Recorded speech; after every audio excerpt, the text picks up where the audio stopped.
బిస్మిల్లాహిర్రహమానిర్రహీం. మిత్రులారా, ఈ రోజున October 2 international day of non violence.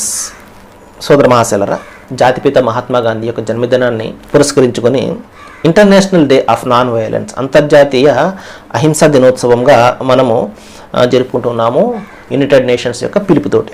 సోదర మహాశయులారా, మనందరికీ కూడా తెలుసు మహాత్మా గాంధీ ఏ విధంగా అహింసా మార్గం ద్వారా స్వాతంత్రాన్ని మనకు సంపాదించడంలో ఏ విధంగా కృషి చేశారు.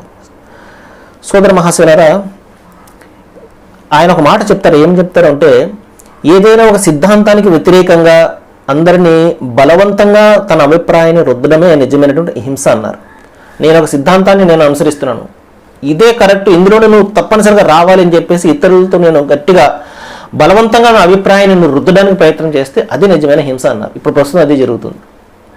సోదర మహాశయులారా, దైవం ఈ సృష్టిని ఒక సమతుల్యతతోటి సృష్టించాడు. మనం చాలా సందర్భాల్లో తెలుసుకున్నాము. సంపూర్ణత ఉన్నది, సమృద్ధి ఉన్నది, అందమైనటువంటి సమతుల్యతను దైవం ఇక్కడ పెట్టాడు. దాన్ని పాడు చేశామంటే నిజంగా అది హింసకు దారితీస్తుంది. దైవం చెప్తాడు, వకులు వష్రబు వలా తుఫ్సిదు ఫిల్ అర్ద్, తినండి త్రాగండి కానీ భూమిపై కల్లోలను రేకెత్తించకండి. వల్లాహుల్లా యుహిబ్బుల్ ముఫ్సిదీన్, కల్లోలను రేకెత్తించే వారిని దైవం ఎంత మాత్రం కూడా ప్రేమించాడు అని చెప్పడం జరిగింది. దైవం ఎంత మాత్రం ఇష్టపడాడు.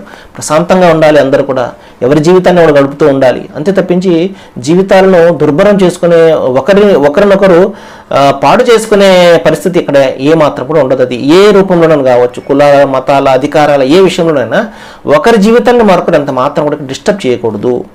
సోదర మహాశయులారా, ఈ ప్రపంచానికి పునాదే ప్రేమ, మానవత్వము, సోదర భావము, పరస్పర సహకారము ఆధారంగా దైవం సృష్టించాడు. ప్రేమ ఆధారంగా ఈ సృష్టిని చేశాడు దైవం. అసహ్యత లేకపోతే విద్వేషం ఆధారంగా అంత మాత్రం కూడా కాదు ఈ విషయాన్ని. ఎందుకంటే దైవం అనేవాడు ప్రేమమూర్తి కాబట్టి, ప్రేమమయుడు కాబట్టి. అహింస ఎందుకు జరుగుతుంది అంటే, స్వత్కర్ష అంటే నా మతం గొప్పది, నా కులం గొప్పది, నా భాష, నా ప్రాంతం, ఇదైతే ఉన్నాయో సోదర మహాశయులారా, ప్రేమ ఉండడం కరెక్టే, కానీ బలవంతంగా ఇతరులపై రుద్దడం అనేది చాలా దారుణమైనటువంటి విషయం. అందుకనే ఇక్కడ సంఘర్షణ జరుగుతూ ఉంటుంది. ఒకరి ధర్మాన్ని ఒకరు ప్రేమించుకుంటారు. అది ఎవరు చేసే సహజమైనటువంటి, పుట్టిన ఊరిపై, పుట్టిన దేశంపై, పుట్టిన ప్రాంతంపై ప్రేమ అత్యంత సహజం అది. కానీ ఆ ప్రేమ అభిమానం దురభిమానంగా ఎప్పుడైతే మారుతుందో అప్పుడే సంఘర్షణ అనేది బయలుదేరుతూ ఉంటుంది. అవగాహన రాహిత్యము ఒకరినొకరు అర్థం చేసుకునే కారణంగానే ఇక్కడ అహింస అనేది జరుగుతూ ఉంటుంది. సోదర మహాశయులారా, ఇస్లాం పేరే శాంతి ధర్మం. ఇది దైవం మానవాళికి బోధించినటువంటి చివరి ధర్మం. ఇది శాంతి పునాదిగా ఏర్పడినటువంటి ధర్మం. కాబట్టి ఇస్లాం గురించినటువంటి అపోహలు చాలా ఉన్నాయి. అది కేవలం కల్పించబడినటువంటి, దాన్ని అభాసుపాలు చేయడానికి చేస్తున్నటువంటి ప్రయత్నాలు. కాబట్టి వాటిని అన్నింటినీ పక్కన పెట్టండి. ఇస్లాం ధర్మము ఖురాన్లో మరియు దైవ ప్రవక్త ముహమ్మద్ ప్రవక్త యొక్క బోధనలో మనకు ఉంటుంది.